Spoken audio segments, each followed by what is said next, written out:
Hello again, Grapple fans. Good afternoon, and welcome to another freestyle wrestling session. And a splash. Britain was once a place where villains wore silver capes, the good guys were faking it, and the most masculine man in the country was called Shirley. At 4 p.m. every Saturday, the UK was in thrall to the wrestling. When 4 o'clock came, for a lot of people, we were their heroes. Professional wrestling started out as a violent sport before cleaning up its act. Hitting its heyday in the 60s, wrestling regularly drew TV audiences of 16 million.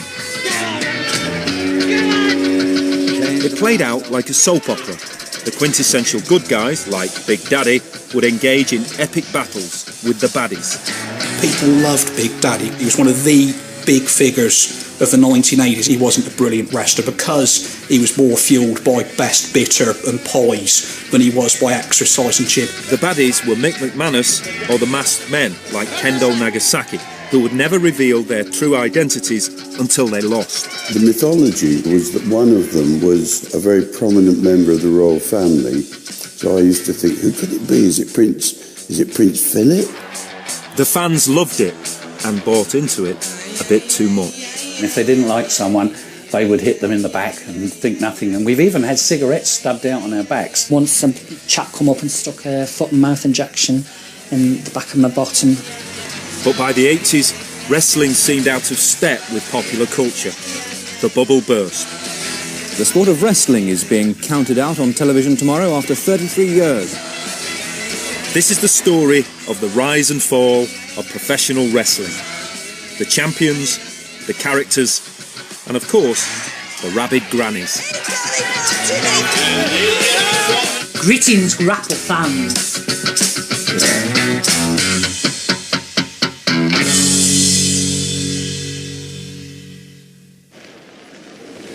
Good afternoon, everybody, and welcome to this real humdinger of a professional wrestling session here from the Wembley Town Hall in London.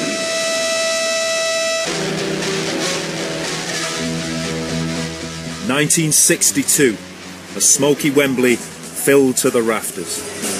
Jackie Pallow versus Mick McManus, this bout that everybody's been waiting to see. The stage is set for an epic battle between two rivals, a grudge match.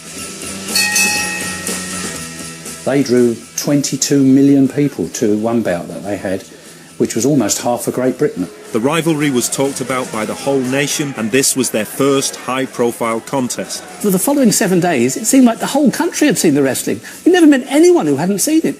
Everyone knew what was going on. Everyone was discussing it. And now Mick McManus. In the right corner was Mick McManus, one of wrestling's most famous villains, instantly recognisable because of his Dracula-style black hairdo. Mick, superb. Mick were all action. There were no mincing. When the bell rang, Mick came out full of it, and the crowd loved that. For this contest, as soon as he entered the rings, the fans absolutely hated him. He was the man that we loved to hate. Mick McManus.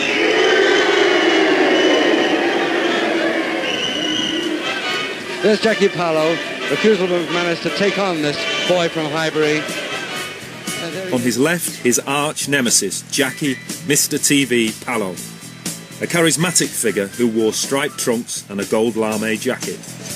Pallow, more flamboyant, the pigtail bombastic star from Highbury, he was considered sensational just because he wore a ribbon in his hair and wore striped trunks.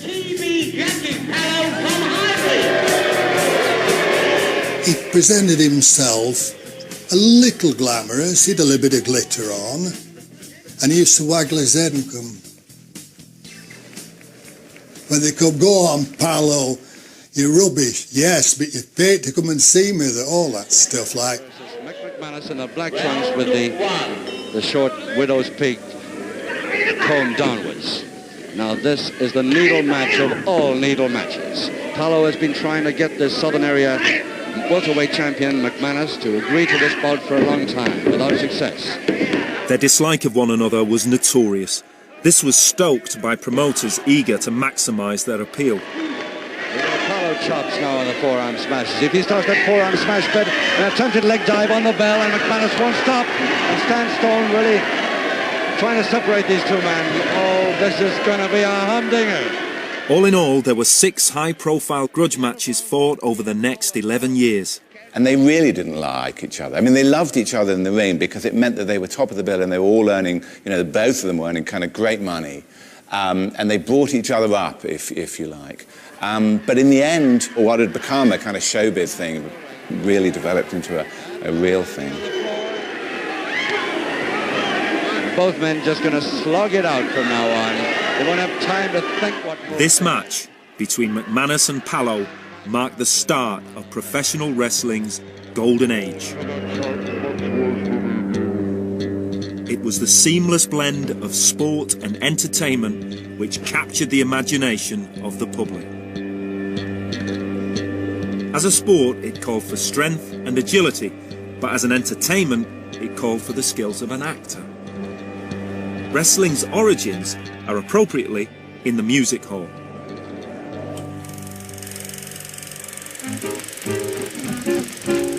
It was at the turn of the 20th century that wrestling was first added to the bottom of the music hall bill. By 1904, it was the most talked about sport in Britain.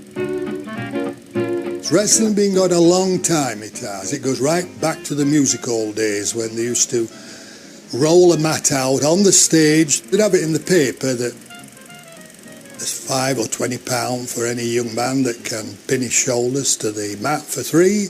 And there were always young, strong lads working in building trades. From this Barnum-style sideshow, it progressed to the ring. The first official world heavyweight was George Hackenschmidt, the Russian Lion. But there was little drama to his fight because Hackenschmidt was so good. The great George Hackenschmidt decided that since he could beat most of the opponents around legitimately in about 2 minutes, this wasn't a great spectacle. Hackenschmidt realised he needed help.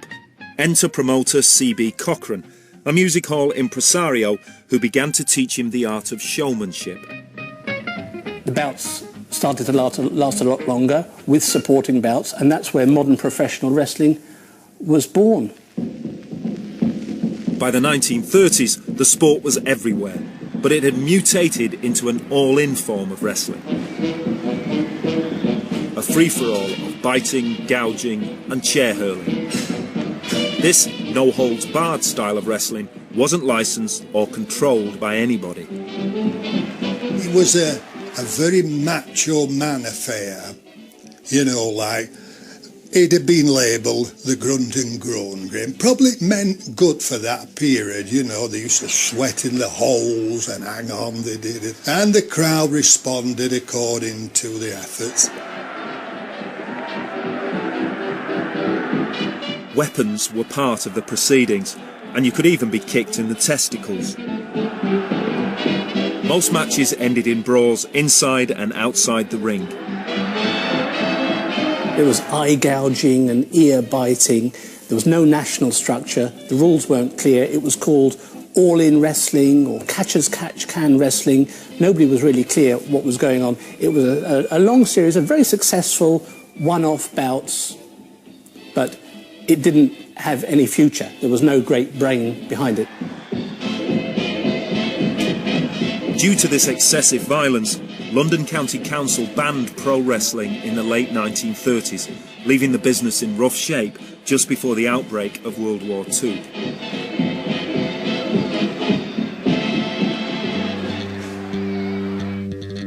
But in post-war Britain, Admiral Lord Mount Evans would sail to the rescue. He was about to bring wrestling some much-needed credibility. He chaired a House of Lords committee to clean up the sport. It drew up a new set of rules for a good, clean fight, which still form the backbone of wrestling today.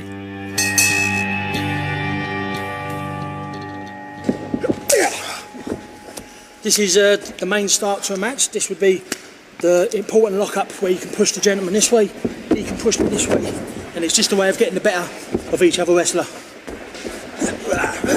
In this new era, the referee had much more control over proceedings. And then once we get onto the ropes, the referee would then make you break the hold. These rules reinvented wrestling as a more gentlemanly sport. Go back to this hold again, the old start position. Everybody slump. Lord Mount Evans was apparently doing for wrestling what Queensberry had done for boxing. Again, we start up with a link up as before. Take over. I've got his arm locked then. That's my arm. I can take it where I want. And then the idea is to twist his arm until either he submits or some wrestlers are clever and they can get out of this move. But in reality, Lord Mount Evans was merely a figurehead. The real brains and the brawn behind the plan was an amateur wrestler called Norman Morell. Norman Morell were very skillful promoters. Norman had been a former British amateur wrestling champion and gone to the 1936 Olympics in Berlin. I don't know if they met Adolf Hitler, but he was there. Morell used the influence of Lord Mount Evans to rebrand wrestling, transporting it from the gutter back to the mainstream. It was very much in their interest to show that theirs was a new product and an improved product. Next, Morell joined forces with other regional promoters to form a cartel. They were about to build a wrestling empire under the name Joint Promotions. Their success we kind of see as the beginning of 25 golden years, 1952, 53, when wrestling, professional wrestling, absolutely peaked in this country. In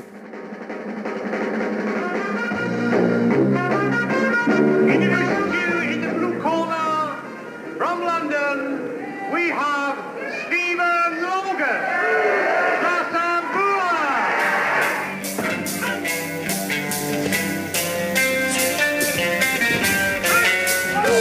Wrestling now moved from a period when it was deemed too unruly and too violent to an era when it was socially acceptable and joint promotions were in total control. And once they had this control, they began to manufacture the outcome of matches. The main promoters realised that we can't just have a bout where one person wins and that was the end of it. You had to keep it going. You had to develop the narrative, both of the characters and also of you know, who they fought, who they won, and then someone would come back and they would beat them, and so that would carry on. Oh, a real flying tackle, but over the top and across, pressed by Wall. Surely it holds him, yes, there it is. Because of this behind-the-scenes manipulation, people have always suspected that wrestling is fake. This has always been a critic's question, that. I condense it down to this. Those people who like professional wrestling, no explanations needed. For those who don't like it, any explanation would not be acceptable. Amongst the old pros, you're still fairly quiet about it, you know. Why is that? I don't know. It's like a closed shop. So more memories. Someone who is happy to talk about it is professional comedian Will Hodgson. He was a wrestler for 2 years. If I learnt one thing from getting in the wrestling rings, wrestling is not fake. Wrestling, ladies and gentlemen, is fixed.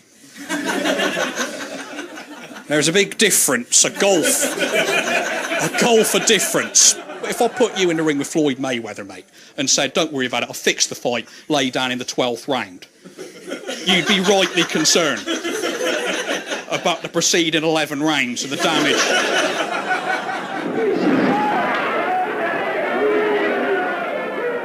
Despite the fixed result, nothing was rehearsed.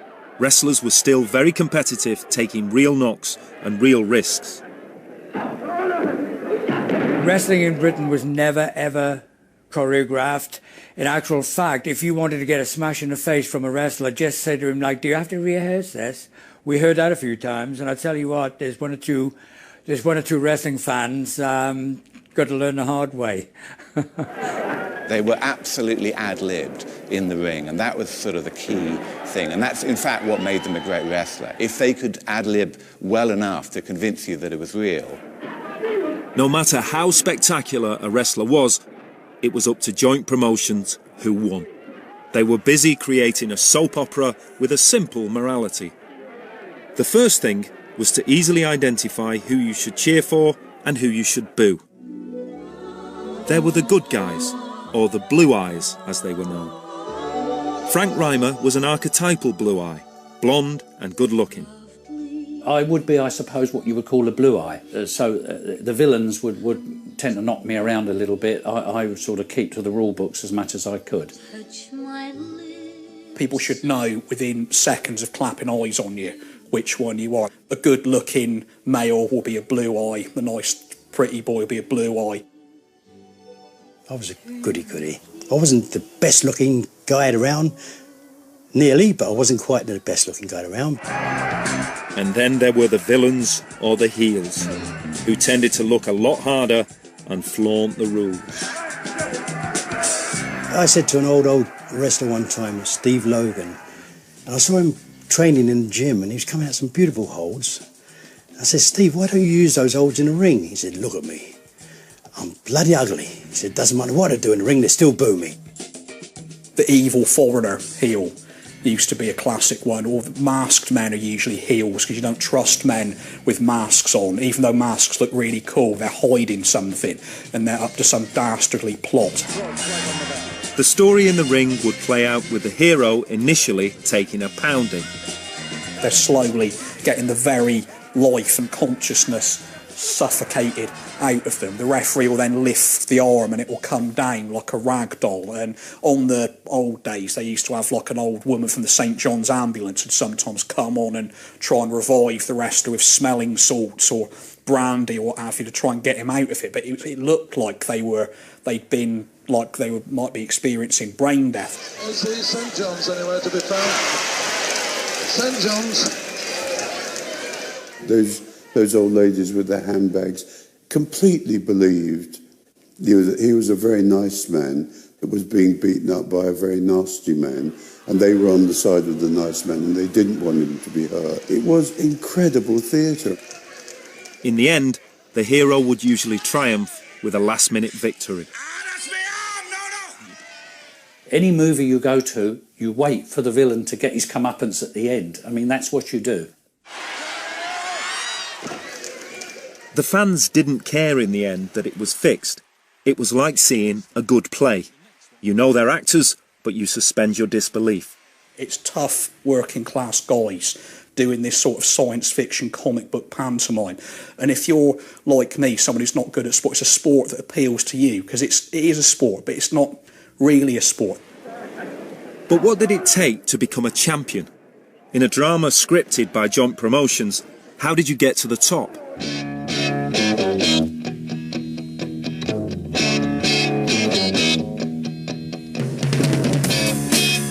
One wrestler who climbed the ladder under Joint Promotions was Mick McManus. Emerging from the RAF after the war, he entered the professional ring for the first time in 1948. It was this man who was to become the most influential villain or heel of all time. He looked hard, like sort of pub fighting hard, like he could take someone outside and put them over the bonnet of a car or something, that sort of hardness, not bodybuilding hardness, street toughness. I think the best heels had that street toughness, looked like the sort of guy your dad would play Skittles with. There's no doubt that Mick McManus knew how to work a crowd. He was so skilled at arousing the audience. They absolutely hated every gesture. The way he could spit, not quite accurately, the water into the bucket. The way he would just sneer and engage the ringside seaters in nasty backchat, really quite insulting.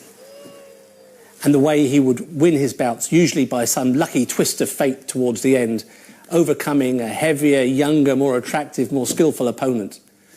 He perfected the persona of an objectionable character without a redeeming feature. But this man was the absolute very essence of a professional wrestler.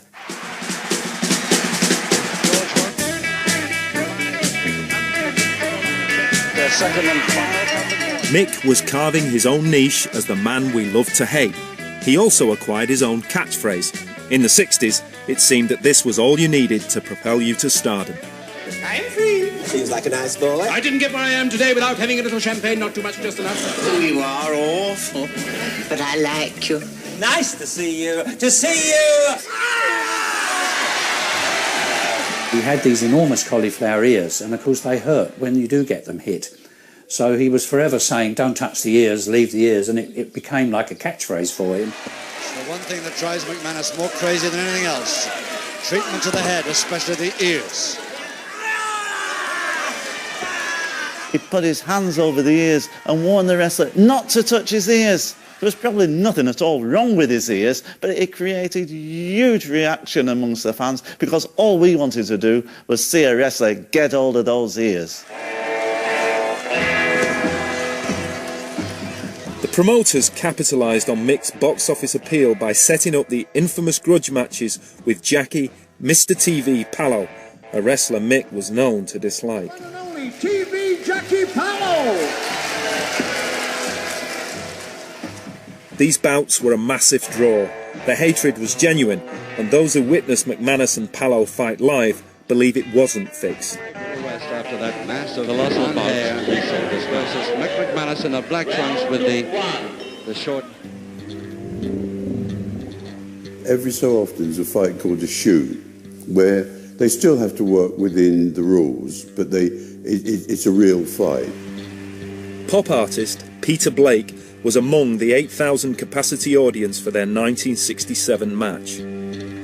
They came in, they kind of shook hands, I suppose. The fight started, and Mick McManus butted Jackie Pallo. You gave him a headbutt.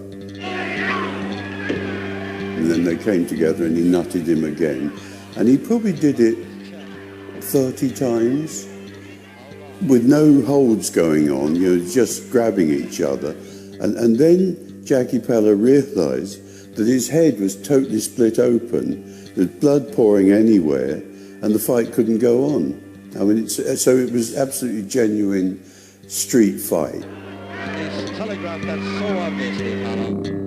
Whether these fights were real or fixed is still hotly debated today. But the public loved them, and audiences flocked to their local halls to see the wrestling. I'm in the Victoria Hall at Halifax in Yorkshire. It's owned by the council and it's used for all kinds of entertainments, but they don't all bring a full house like tonight's. This crowd has come to see what's always a big attraction, all-in wrestling. For the mainly working class audience, wrestling was accessible and cheap entertainment in their backyard. I always think of the wrestling, I think Big Daddy, McManus and rabid old grannies. The unique thing about wrestling is that it pulled in a large female audience. Genteel grannies who would suddenly start baying for blood. Oh, I love it. We used to have quite an interaction with the old ladies, the Granny Brigade. They would bring their umbrellas and their high heel shoes, and if they didn't like someone, they would hit them in the back and think nothing. And we've even had cigarettes stubbed out on our backs. Klondike Kate was one of the few female wrestlers who played the villain. No one knew how to wind an audience up like her, and she regularly felt the full force of an angry crowd.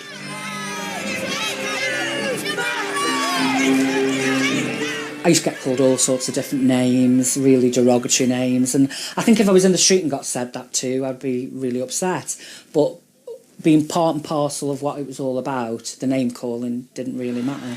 All I knew was I was doing my job right by winding these people up, and I did really wind them up. When you go out, the crowd are just the same, and they'd be grabbing for you and trying to hurt you.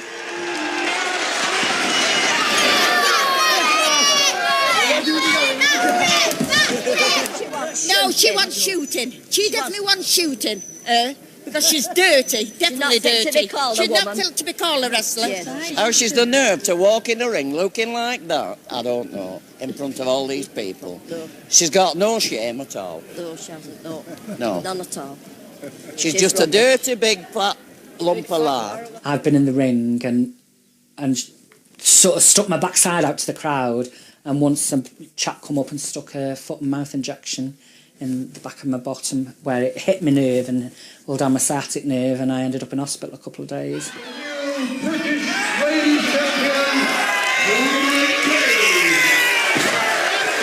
So much of the success of wrestling was based on the interaction between the wrestlers and the crowd. And in the local halls around the country, joint promotions were making good money, but they were cultivating a deal behind the scenes that would take wrestling into the living rooms of the entire nation. When ITV launched World of Sport in 1965, wrestling became a weekly primetime fixture. Welcome, Grapple fans. Up again, and down on the rope. Television is a thing that you've got to have in any form of, call us sport or entertainment. I don't care, call us entertainers. But you've got to have a shop window. Now this afternoon we're really going to see two at least of the most tremendous spots we've probably ever seen on television. A regular spot on World of Sport legitimised wrestling as a sport, as it sat alongside football and horse racing, but it also injected the razzmatazz. The big characters that emerged. That's not to say you had to have a mask or you had to weigh, 45 stone, but it helped if you had a persona, a shtick. Because the guys who would just run rings, around an opponent and be really very good technical wrestlers were actually quite boring on TV. 1-minute-round contest. To maintain audience interest, personality and image came more and more to the fore. We all are actors on a stage. I didn't make that up. It was the old William Shakespeare thing. And it's true. Life can be very low-keyed and miserable without a little bit of panache. I'll use that word. And wrestling, of course, in this country, needed that. Ricky Starr, who in fact is a ballet dancer, is wearing ballet shoes. It wanted personalities. There was no doubt about that.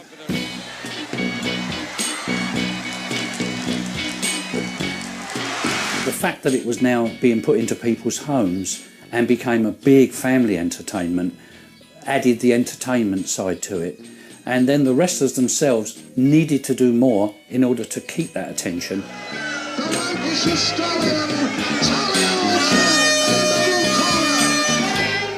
Wrestlers who didn't have a strong image found their days were numbered.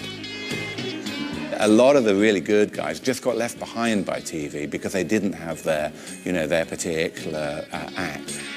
A good gimmick could take a wrestler from the middle of the pack to the top of the bill, but it wasn't always the wrestler's choice what that gimmick was.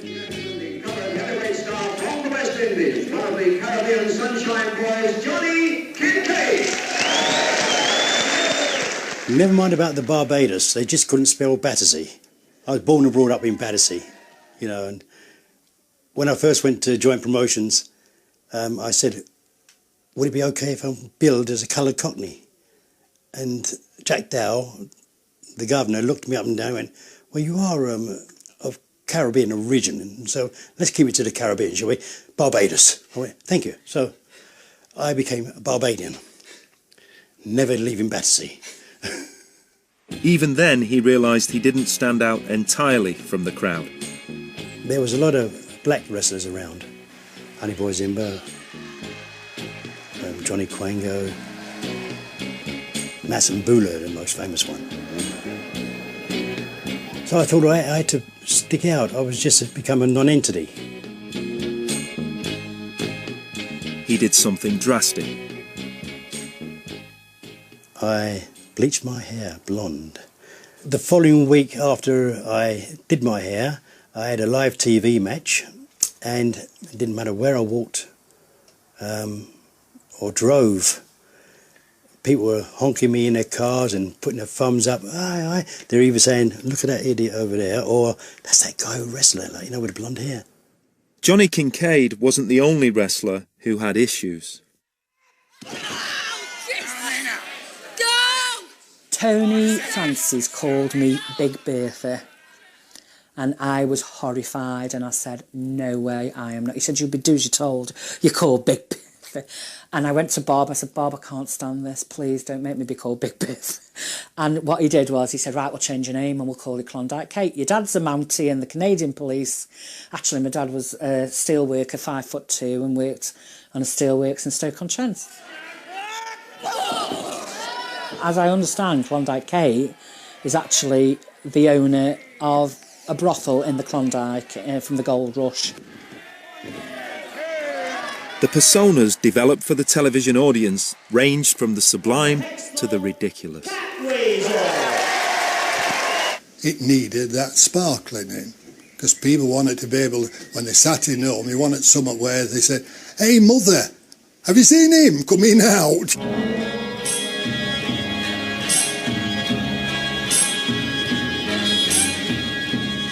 And they didn't come with much more sparkle than the exotic Adrian Street. Adrian Street.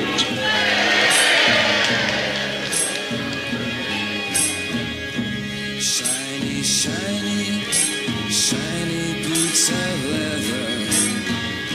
The thing about Adrian Street was, you know, his dad worked down the mine, and that was the last thing he was ever going to do. And they were, you know, the classic story is true. You could either become a pop star or you could become a sports star. And he saw wrestling as his way out of Wales and, you know, the pit life. I sort of suffered a lot of ridicule from my father and from the other coal miners. Little guys like you can't be a professional wrestler. They'd rip you in half. I was determined that I was going to make it. I remember standing on the bottom of the pit for the last time, and I'd already got myself a job in London. I was leaving. I was never going to come back. I was going to be a professional wrestler or die trying. In his teenage years, Adrian began bodybuilding. He stepped into the ring for the first time in 1957 as Kid Tarzan, but soon realised that he needed a better gimmick. I knew by that time I was a great wrestler, but I thought to myself, a great wrestler done up in a pretty package would be better and would stand out a lot more than the more conservative style and the more conservative appearance that professional wrestlers had. Imagine, I had a 27-inch waist, a 48-inch chest at the same time. I had a great suntan. I knew I looked fantastic. Now, I'd already been told by the wrestlers, you're not going in the ring looking like that. You look bloody ridiculous, you know. Naturally, I put it down to jealousy. Adrian thought he was going out dressed as a hot boy for the ladies, but it didn't quite work out that way. Instead of like the positive reaction I thought I'd get, it was like, ooh, Mary, give us a kiss. Ooh, doesn't she look cute? And to say I was mortified, I was horrified, would be an understatement. Adrian's cross-dressing, highly sexualised character was really pushing the boundaries of society, never mind sport.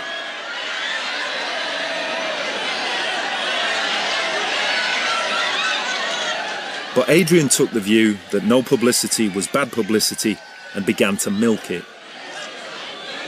Because he was big and tattooed, people couldn't work him out. They're like, is he straight, is he gay? And he was never upfront about it. He'd never answer that, and I think that wound people up even more. But I like the way there's this combination of like toughness and glam with him. He looked like a sort of combination between Emma Bunton and a Welsh coal miner. Secretary, round 3. Round 3, and Adrian Street. There he is on the left.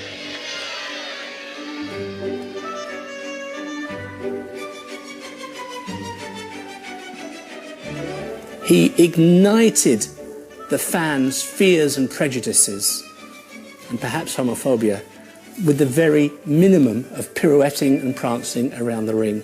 He was a great wrestler, a great athlete, and fans really couldn't understand why a man like this was parading around the ring in the way which he did. But at the end of 6 rounds it may not be. This is a catch-weight contest. He's giving away a lot of weight. Every time I appeared on TV, I'd wear a different gown. Every time I wrestled, I'd push the envelope just a little further, and a little further. And it's a mission. Adrian's image worked wonders at the box office, and lo and behold, he had success in the ring.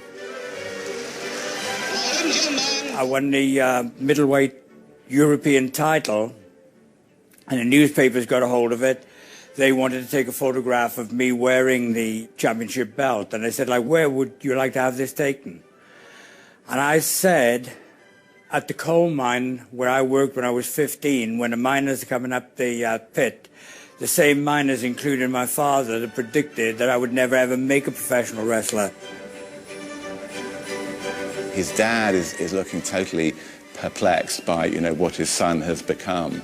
And there's a great cage of miners behind him, one of whom has his mouth open and his eyes wide, and he really can't believe what he's seeing. And there's a real kind of F.U. kind of moment where Adrian, who never liked his dad, said, okay, I've made it, you know, I've got out of here. I'm here down the shaft for 2 minutes, and that's it.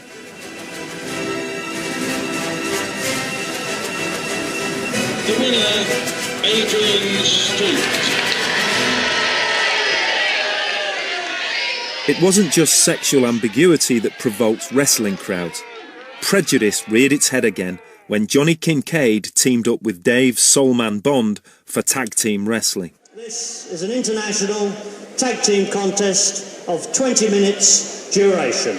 Fighting in pairs was an innovation Joint Promotions had introduced to the UK, where wrestling stars were put together and given their own team name. Who together wrestle as the Caribbean Sunshine Boys. Caribbean Sunshine Boys. At that time, neither of us had seen the Caribbean. Flaunting the rules and defying the referee was standard practice for a wrestling villain. But this was the 70s, when potentially racist reactions were more likely. We didn't try that hard. We was only doing exactly what the other so-called villains were doing, but it took off. Oh, no. 5 minutes gone. The fact that Johnny Kincaid was mixed race and Dave Bond was black, and playing villains to perfection, would prove a red rag for some. Breaks them. And Kincaid having a ball the other side while the Max Ford's back is turned. Oh, there was a lot of heat, believe you me, yeah. Okay, we had a few fights out the ring because of we had 25 National Front one time in the hall. And the referee's had enough. The referee has disqualified the Caribbean Sunshine Boys.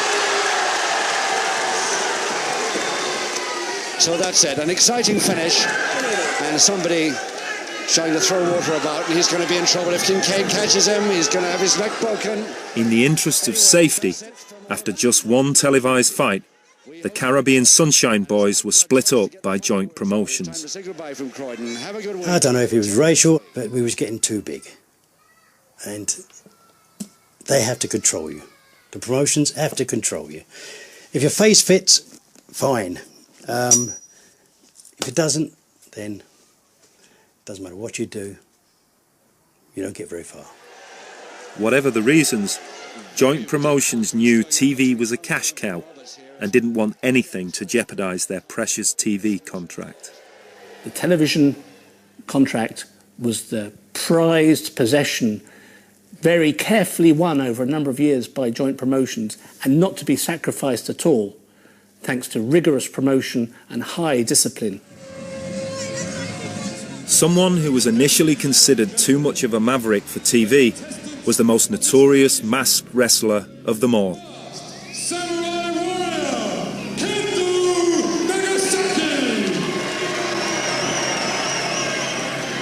There are wrestlers who adopt a persona, and there are wrestlers who live it.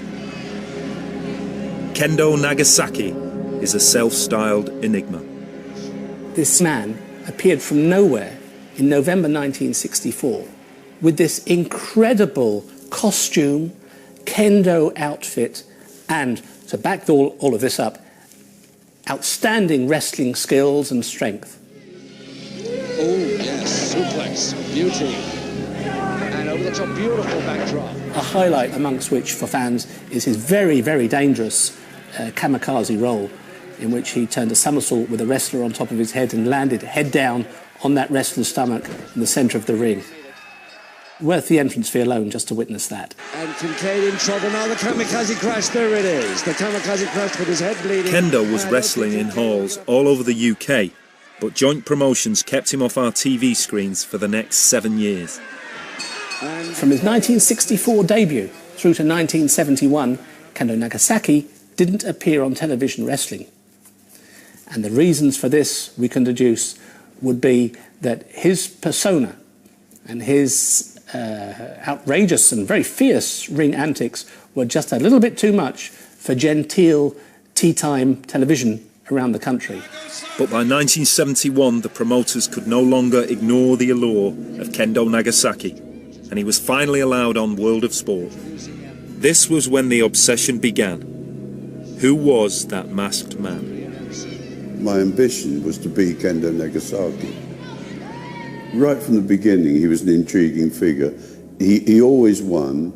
The myth was that he never spoke, and that he was Japanese, and he was a mystery man.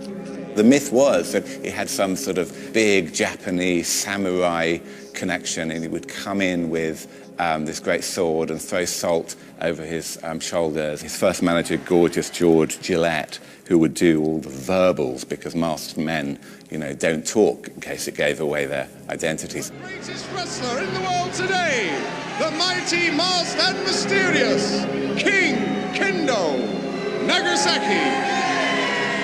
Most masked wrestlers are in the game for a few years, defeated and then ritually unmasked. Count Bartelli, the Zebra Kid, the Outlaw.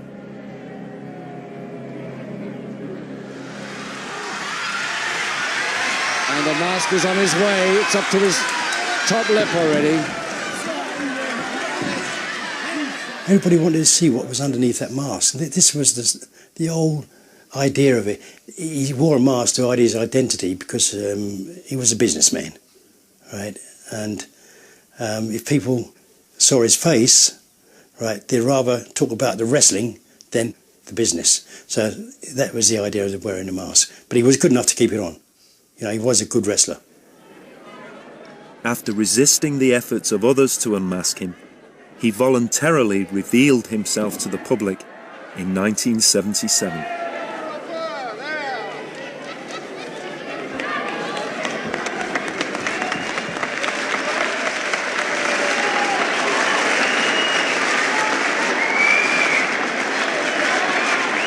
He was unmasked and his features were seen for the first time, and his features were quite sensational, with a largely shaven head and mysterious tattoo on his forehead. But once he had exposed his face, Nagasaki realised the mystique had been lost and put his mask back on 6 months later.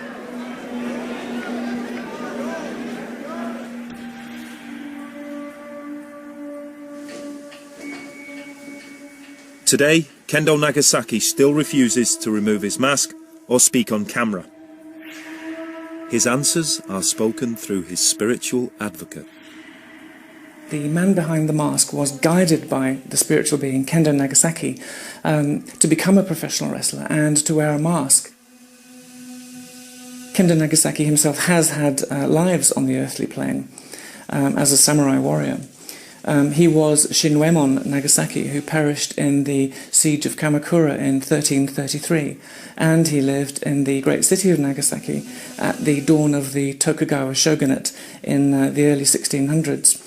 And the man behind the mask himself has gone through past life regression, in which he's seen himself sharing lives and fighting alongside Kendo Nagasaki during these times. Kendo. I'll call him Kendo, although of course that's not his real name. And Peter will call him because that was his first name. Within the world of wrestling, the identity of Kendo Nagasaki is an open secret. But on the outside, the name Peter Thornley is the extent of what we know. Well, almost. He had like half a finger on one hand, and there was all this mystique about how that came about. It had been cut off in some Japanese ritual, And in the end, of course, we find out that he lost it in some sort of industrial accident in a factory near his house in Wolverhampton. Kendo Nagasaki's actions were front-page news. Professional wrestling had become so successful that it had penetrated every aspect of popular culture.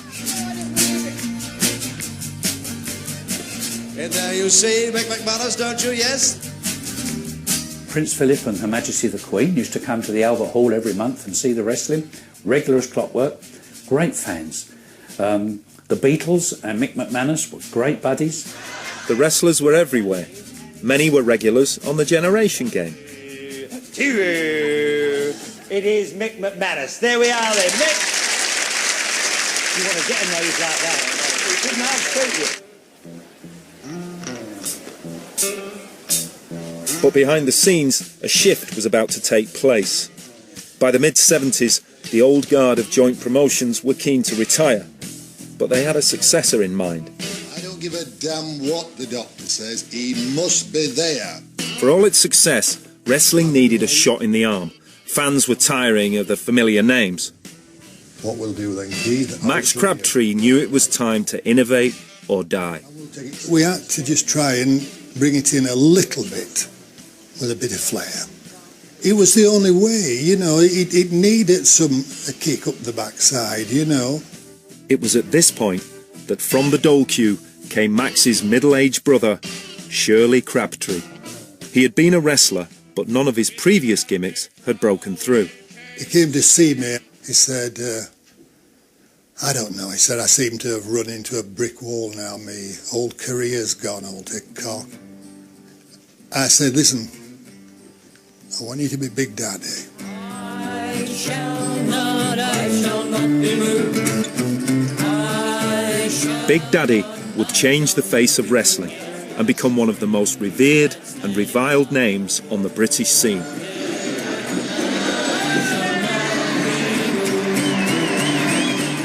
Weighing in at 23 stone with a massive 64-inch chest, he was the first of the super heavyweights.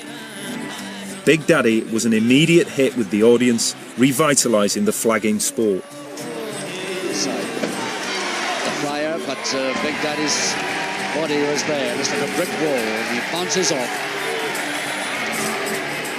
There, larger than life, would be Big Daddy stood there, making his way to the ring, and occasionally there'd be one or two little children, and Shirley were always quick to pick up the thing. He'd hold their hand and he'd march down to the ring with them, he would, and he'd become a people's champion.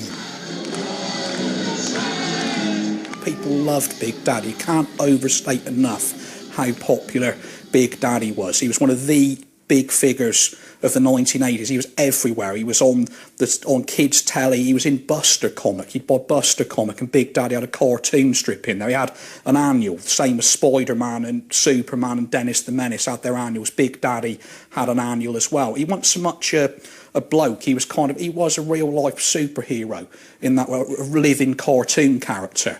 And no matter what the reality is of what Shirley Crabtree was as a bloke or what he thought of kids loved him. Big Daddy was so big that today, if you ask anyone about wrestling, his is the first name likely to be mentioned. A fringe play has even been written about this hugely popular but very unathletic sportsman. You've probably noticed by now, I'm not exactly, what's the word, fit. Well, I wouldn't put it like that exactly, but I'm a big man, 23 stone, and how can I put this, past the first blush of youth. Therefore, there's a few of the traditional wrestling moves it's probably best I avoid, like, all of them. So, I had to limit myself to the range of moves I could do. First up, we have the forearm smash. Then, the so-called belly botch. And my signature move, the belly splash. Oh, for God's sake, no! Submit! Perhaps not here. And, well, that was about it, really. Well, Angus back in against Big Daddy. But fame didn't just arrive. Big Daddy's brother Max had to work at it. he decided to recreate the drama of the McManus-Pallow feud with Big Daddy and another super heavyweight, Giant Haystacks, who weighed in at an incredible 40 stone.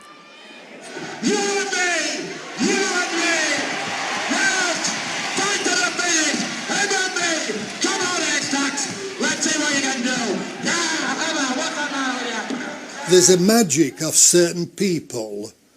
I mean, when I put Giant Haystacks on, because of his enormous size, he was very recognisable.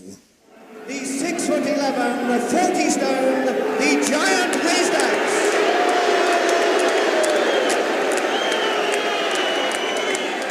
In the build-up to their big grudge match at Wembley, Giant Haystacks, with his Irish background, was portrayed as the Celtic wildman villain versus Big Daddy, who with his very British image was clearly meant to be the good guy.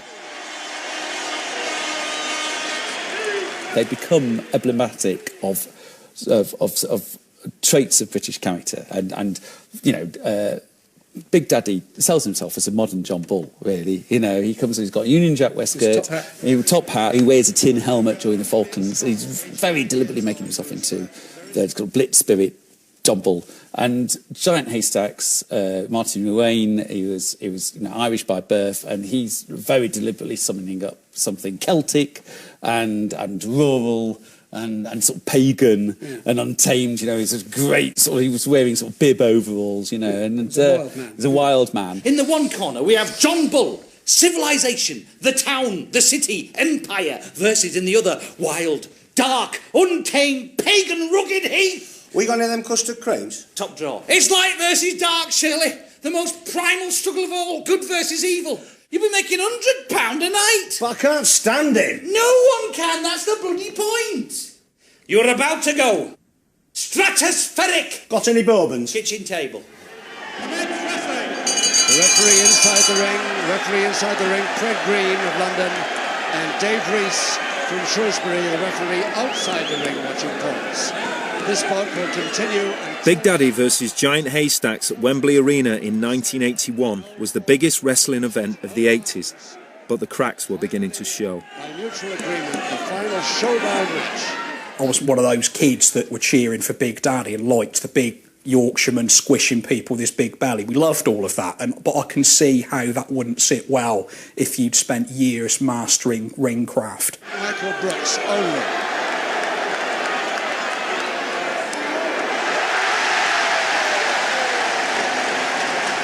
It became too much of a kind of circus act and not enough sport. And I think you could say that the balance there was wrong. Won't see many wrestling holes in this one as Haystacks goes clean out over the top rope. And it's a question whether he beats the count or not. He won't make it. He won't make it.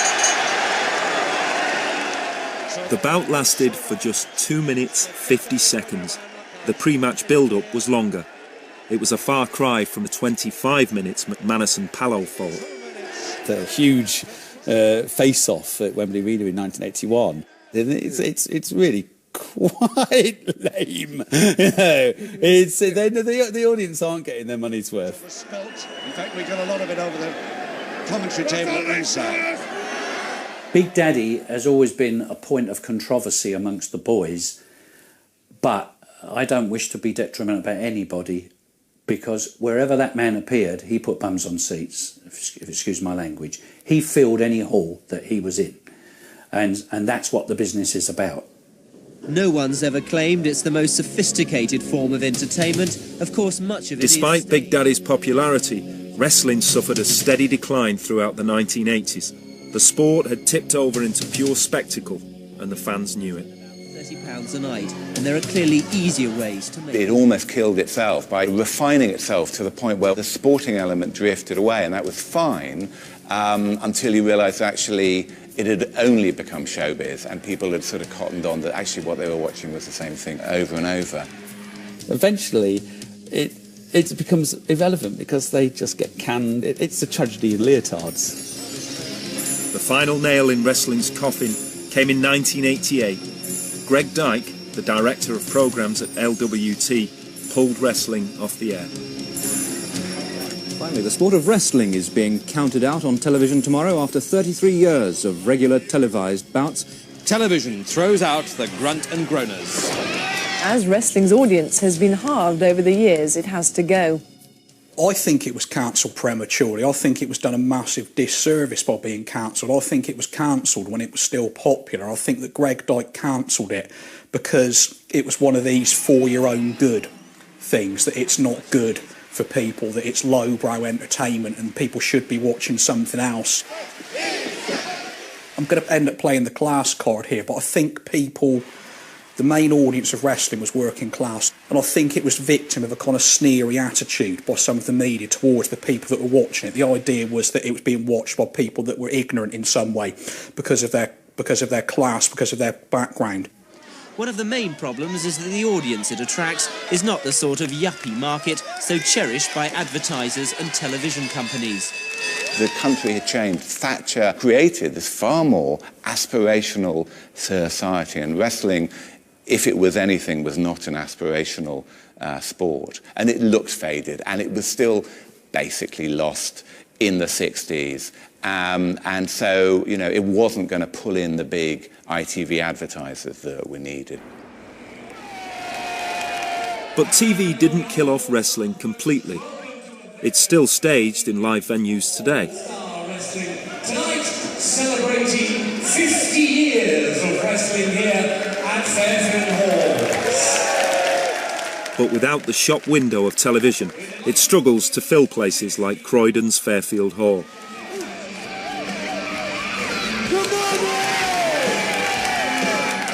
The Granny Brigade still love it. The wrestlers work hard. But the world of wrestling is a shadow of its former self.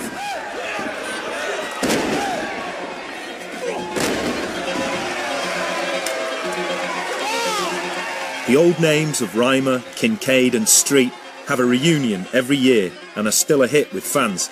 But it seems that wrestling is now a niche sport. It no longer has its once universal appeal.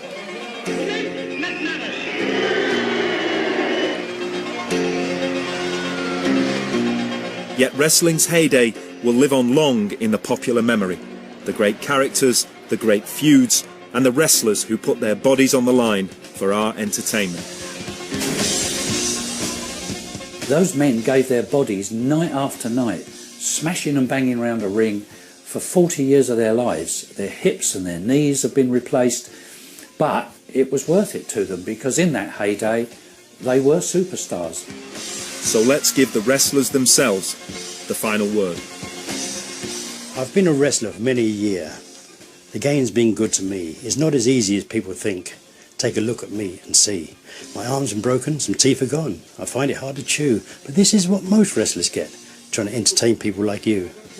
Now you say it's bent and you say it's fixed and other names you call, but it ain't no joke on the other bloke who just lost the last fall. So to you people who have your doubts, this game's a rough employment. Bones have been broken, and men have died. For you, it's your every enjoyment.